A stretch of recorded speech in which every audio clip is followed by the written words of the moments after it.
নমস্কার বন্ধুরা, মজাদার কিচেনে সবাইকে স্বাগতম। আমি আজকের দেখাবো ভোলা মাছের পকোড়া।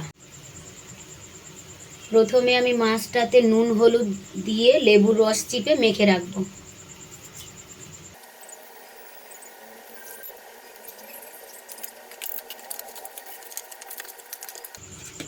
মেখে এটা ঢেকে রাখবো। তারপরে এটা ব্যাটারে চুবাবো। দিয়ে দেবো বেসন, দিয়ে দেবো ধনেপাতা কুচি, লঙ্কা কুচি, গোলমরিচের গুঁড়ো। এবার এটাকে আমি মেখে নেব ব্যাটারের সাথে।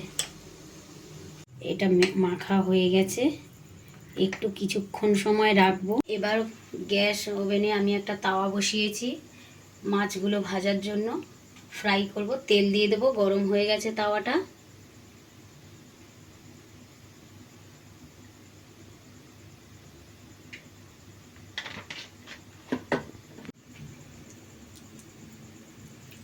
এবারে তেলটা গরম হয়ে গেছে, দিয়ে দেবো একে একে মাছগুলো।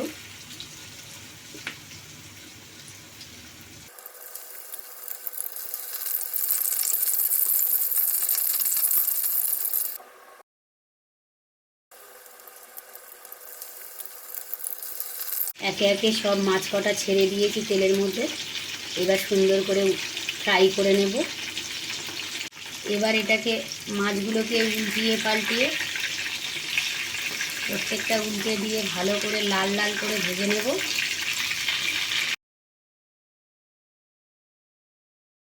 একটু অসুবিধা হচ্ছে, আমি একসাথে অনেকগুলো দিয়েছি।